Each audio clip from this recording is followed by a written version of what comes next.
کے حوالے سے جو پیش ہوئے الیکشن ٹریبیونل کے روبرو، اور اس موقع کے اب سے کچھ دیر پہلے کے یہ مناظر ہیں ہم آپ کو دکھا رہے ہیں۔ عمران خان نے یہاں پر درخواست کی کہ این اے 122 کے ساتھ نتھی نہ کیا جائے معاملہ پی پی 147 کا اور اسے جلد نمٹایا جائے، یہ درخواست انہوں نے دائر کی ہے۔ عمران خان پاکستان تحریک انصاف کے دیگر اہم رہنماؤں کے ساتھ اچانک الیکشن ٹریبیونل کے روبرو پیش ہوئے۔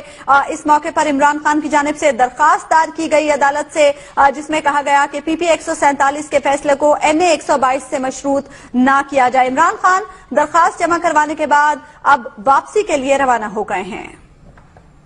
تیار ہو جی؟ تیار ہو صاحب؟ جی سر تیار ہو؟ جی ہاں سر، بتائیے گا کہ آج کیا آپ نے اچھا جی، میرے تیار ہو جی؟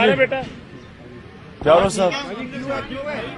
جی سر تیار ہو؟ جی ہاں سر، بتائیے گا کہ آج کیا آپ نے اچھا جی، میرے نیچے دو حلقے تھے، 147 148، میرا 122 تھا۔ میرا تو حلقہ سیٹرڈے یا اگلے ہفتے کھل رہا ہے، لیکن جو 147 میں کمیشن کی رپورٹ ہے، ایک تو 148 تو ہم جیت گئے تھے، تحریک انصاف 148 جیت گئی تھی، 147 ہاری تھی۔ 147 میں ہم چلے گئے الیکشن ٹرائیبیونل کے پاس۔ تو آپ کو یہ میں ابھی جو رزلٹ بتانے لگا ہوں، آپ کو پتا چلے گا کہ کیوں ایاز صادق سٹے آرڈر کے پیچھے 1 سال چھپا رہا ہے۔ یہ بڑے غور سے ذرا رزلٹ سنیں، آپ کو پتا چلے گا کہ اس الیکشن میں کتنی بڑی دھاندلی ہوئی ہے، اور جو ہم کہہ رہے تھے، جو ہم کہتے جا رہے تھے کہ یہ پوری ایک میچ فکسنگ ہوئی ہے۔ انہوں نے، ہم نے 4 حلقے دیے تو 4 میں سے 1 حلقہ ہے میرا، اور اس حلقے کے اندر جو اب رزلٹ آیا ہے اس کے نیچے جو پروونشل اسمبلی کی سیٹ پہ، یہ ذرا سنیں تاکہ قوم کو پتا چلے کہ اس قوم سے کتنا بڑا ظلم ہوا تھا 2013 مئی کے الیکشن میں۔ یہ 147 کا 60 پولنگ سٹیشن کا کوئی ریکارڈ ہی نہیں ہے۔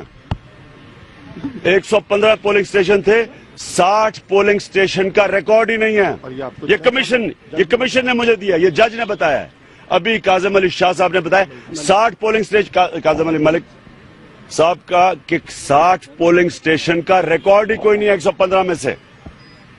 یہ سن لیں، کوئی ریکارڈ نہیں ہے۔ اچھا اگلے سنیں ذرا، یہ جو 50 پولنگ سٹیشن کا ذرا ریکارڈ سنیں ذرا آپ۔ یہ پاکستان میں الیکشن ہوئی تھی، یہ نون لیگ کی الیکشن ہے، یہ ذرا سنیں۔ خاموشی ایک منٹ سن تو لو نا۔ 31,727 ووٹ 50 پولنگ سٹیشن میں، 31,727۔ اس میں سے جب انہوں نے کاؤنٹ کیا تو انہوں نے پتا چلا کہ صرف 26,326 ووٹ نکلی ہے۔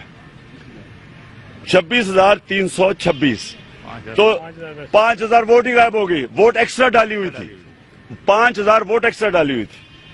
اس کے بعد جو چیز آپ کو پتا چلا کہ 26,326 جو کہ ووٹ تھی، اس کے اندر سے 17,955 جعلی ووٹ نکلی ہے، صرف 8,000 ووٹ ٹھیک نکلی ہے۔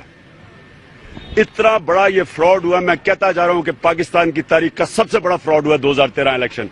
یہ ہمیں تقریباً 1.5 سال سے زیادہ ہو گیا، اس کے اندر یہ پتا چلا ہے، اس لیے یہ نہیں مان رہے تھے۔ میں ان کی جگہ ہوتا، میں نے فراڈ نہ کیا ہوتا، میں کہتا گنتی کرو۔ جس طرح شاہ فرمان کا پشاور کا حلقہ تھا، انہوں نے کہا جی فراڈ ہوا، ہم نے کہا گنتی کرواؤ، گنتی کروائی، جیت گئے۔ انہوں نے کیوں نہیں گنتی کروائی؟ ان کو پتا ہے کہ انہوں نے کتنا بڑا فراڈ کیا۔ اس کے اندر ریٹرننگ آفیسرز کے خلاف انشاءاللہ ہم کرمنل کیسز کریں گے۔ آرٹیکل 6 کے نیچے ہم ان کے اوپر، ہم کوئی ری الیکشن میں نہیں جانے لگے، ہم نے ان کے اوپر کرمنل کیسز کرنے ہیں کہ اگر ایسے الیکشن آپ نے کروانے ہیں نہ کروائیں، کہ 60 پولنگ سٹیشن کے بیگز ہی نہیں ہیں، اور جو 50 کے بیگز ہیں، 31,000 میں سے صرف 8,000 ووٹ نکلی ہے جو ٹھیک ہے، باقی ساری جعلی ووٹ ہے۔ یہ نیچے ہے، تو اگر میں ایک وہ جیت گیا ہوں اور نیچے یہ حال ہے، دوسرا تو یہ دوسرا بھی ہم جیت گئے ہیں، تو میں اوپر کا این ایس کی سیٹ کیسے ہار گیا ہوں جب تحریک انصاف دونوں نیچے پروونشل سیٹ جیت گئی ہے؟ اس کا مطلب کہ اوپر انہوں نے دھاندلی کی ہے، جس کی وجہ سے ایاز صادق ڈر رہا تھا کاؤنٹنگ کے لیے۔ اور اب انشاءاللہ میں آپ کو جمعے کو مزید پریس کانفرنس کر کے انکشاف کروں گا کہ انہوں نے کیسے دھاندلی کی۔ ہم آپ کو ثبوت بتائیں گے کہ اس الیکشن کے اندر، اور ہم اس کو بیسس پہ سپریم کورٹ میں جائیں گے، کیونکہ وہ ٹرائیبیونل میں تو جب جاتے ہیں کہ میرا مقابلہ ایاز صادق سے ہے، لیکن جو انہوں نے دھاندلی کی ہے